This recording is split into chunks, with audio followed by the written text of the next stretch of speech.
sejarah Hindu-Buddha di Lampung. Kalau kalian ingin lebih tahu, ingin lebih lanjut lagi, silakan datang ke museum yang ada di Lampung. Dan Ibu akhiri, wabillahi taufiq wal hidayah. Wassalamualaikum warahmatullahi wabarakatuh.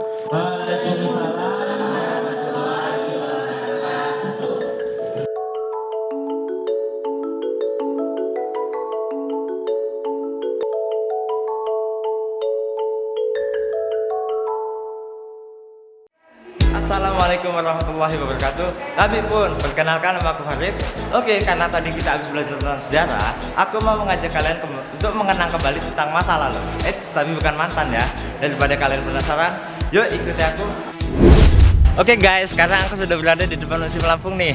Nah, aku mau ngajak kalian semua untuk melihat dan belajar tentang peninggalan bersejarah yang bercorak Hindu dan Buddha yang ada di Lampung. Sebelum itu kita kenalan dulu sama museumnya.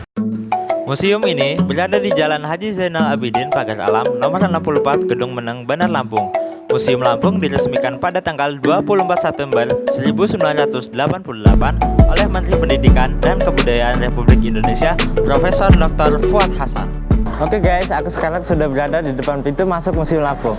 Sebelum kita melihat segala macam koleksi yang ada di dalam, kita harus membayar tiket seharga Rp5.000 untuk orang dewasa, Rp2.000 untuk mahasiswa, dan Rp1.000 untuk anak-anak.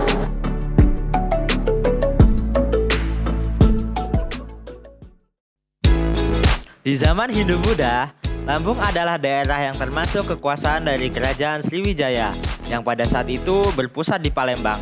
Hal tersebut ditandai dengan adanya prasasti dari Datu atau Raja Sriwijaya, yang mana di prasasti tersebut ditemukan di Desa Palas Pasema, daerah Kalianda, Kabupaten Lampung Selatan. Oke, sebelum kita bahas lebih lanjut, aku akan menjelaskan apa itu prasasti dan apa itu arca. Prasasti adalah sebuah informasi yang diukir di benda keras seperti kayu, batu, dan logam, yang isinya adalah perintah raja, anugerah, ataupun hak istimewa. Sedangkan arca adalah sebuah patung yang dibuat untuk tujuan keagamaan, untuk menyembah Tuhan dan dewa. Oke, yang pertama di belakang aku ini ada prasasti Batu Bedil. Ditemukan di Dusun Batu Bedil, Desa Gunung Meraksa, Kecamatan Pulau Panggung, Kabupaten Tanggamus.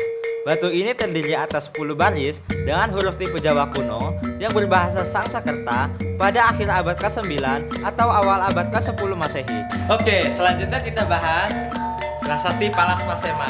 Nah, ternyata prasasti ini berisi tentang kutukan kepada para pemberontak dan mereka yang tidak tunduk kepada Raja Sriwijaya. Nah, ada juga loh prasasti yang sama seperti prasasti Palas Pasema, yaitu prasasti Bungkuk. Nah, di depan prasasti Bungkuk terdapat beberapa arca-arca Hindu, di antaranya seperti arca Siwa, relief arca Apsari, arca Dewi Sri, dan arca Durga Mahisasuri Mardini. Oke, selanjutnya ada arca-arca dari agama Buddha, di antaranya seperti arca Buddha, arca Dhyani Bodhisattva Avalokiteswara, arca Avalokiteswara, dan fragmen tangan arca. Oke, sekarang di sebelah kiri saya sudah terdapat prasasti Dadak dan prasasti Ulu Belu. Prasasti ini ditemukan di Ulu Belu, Desa Lembang Punggung, Kota Agung pada tahun 1934. Dan di sebelah kanan saya sudah terdapat prasasti Tanjung Raya II. Prasasti ini ditemukan di Desa Tanjung Raya, Kecamatan Balik Bukit, Kabupaten Lampung Barat pada tahun 1970. Dan yang terakhir terdapat arca Bodhisattva. Arca ini ditemukan pada tahun 1957. Arca ini menggambarkan tokoh dari pantheon Buddhis dalam sikap duduk bersila di atas lebih teratai yang biasa disebut Padmasana. Nah, itu tadi penjelasan tentang sejarah Hindu dan Buddha, khususnya yang berada di Museum Lampung ini. Kenapa sih kita harus belajar sejarah Hindu dan Buddha?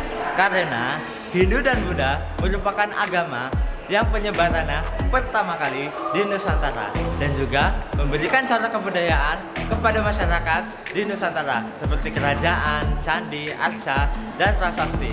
Sebenarnya masih banyak lagi sejarah yang bisa kalian lihat dan pelajari yang ada di sini. Maka dari itu, yuk kita sebagai generasi muda, kita cintai sejarah dengan cara mempelajarinya di museum ini. Saya Farid Himawan, salam aku cinta museum.